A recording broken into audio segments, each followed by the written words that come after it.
दोस्तों, आज के वक्त में देश में महिलाओं के साथ अपराध लगातार बढ़ता जा रहा है। दरिंदगी की घटनाएं लगातार बढ़ती जा रही हैं और अपराधी इतने हैवान हो चुके हैं कि वो ना उम्र देखते हैं और ना ही कुछ और। बस केवल उन्हें उनका काम है कि वो दरिंदगी की जो उनकी सोच होती है उसको वो अंजाम दे देते हैं। लेकिन आज हमारा एक सवाल है कि आखिरकार देश से ये दरिंदगी खत्म कैसे हो। हम आपके सामने 3 बातें रखेंगे। आप भी हमें बताइएगा कि आखिरकार इन तीनों में कौन सा ऐसा विचार है जो इस देश से इस दरिंदगी को, इस हैवानियत को खत्म करे। दोस्तों, सबसे पहली है गांधी का चरखा। क्या गांधी का चरखा, क्योंकि जिस तरह की अहिंसा की सोच को लेकर गांधी ने देश को आजादी दिलाने की बात लगातार कहते रहे हैं, क्या गांधी के चरखे की उस सोच से देश से दरिंदगी दूर हो सकती है?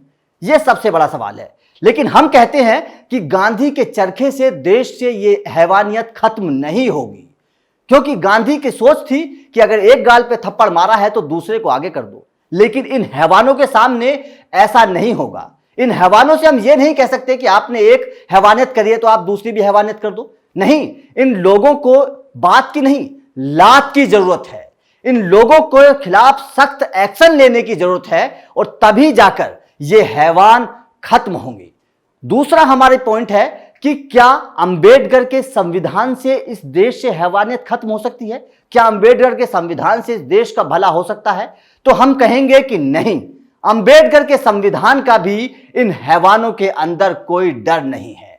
क्योंकि जिस तरह से संविधान और कानून को ताक पर रखकर इनके बिना डरे ये लोग इस तरह के जुर्म को करते हैं, महिलाओं के साथ लगातार इस तरह के अपराध करते हैं, तो कह सकते हैं कि अंबेडकर के संविधान का भी इन लोगों के अंदर कोई डर नहीं है।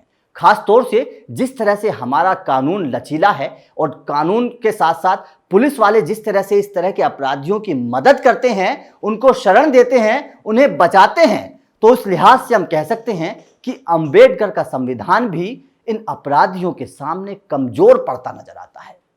अब बात आती है तीसरे पॉइंट की, और वो तीसरा पॉइंट है कि क्या देश के हैवानों को नाथूराम गोडसे की गोली खत्म कर सकती है? तो हम कहेंगे कि हां, सच है ये।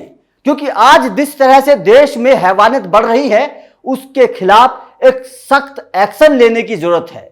उन्हें बात की नहीं, लात की जरूरत है, और वो लात नाथूराम गोडसे की गोली वाले शब्द से पूरी हो सकती है। क्योंकि जिस तरह से हैवानों के अंदर डर नहीं है, खौफ नहीं है, पुलिस का कोई खौफ नहीं है, ना ही सरकार का खौफ है, ना ही संविधान का खौफ है, तो ऐसे लोगों को सबक सिखाने के लिए सीधे इंसाफ की जरूरत है। ना कोर्ट ना कचहरी, सीधा इंसाफ। क्योंकि आपने देखा होगा और आपको याद होगा हैदराबाद की वो घटना, जब एक डॉक्टर के साथ हाईवे पर सरेआम गुंडागर्दी होती है, उसके साथ अभद्र व्यवहार होता है, और जब उस डॉक्टर की मौत हो जाती है तो उसके बाद अगले ही दिन हैदराबाद पुलिस ने ना कोर्ट और ना कचहरी, सीधा इंसाफ कर दिया और उन दरिंदों को सीधे मौत के घाट उतार दिया।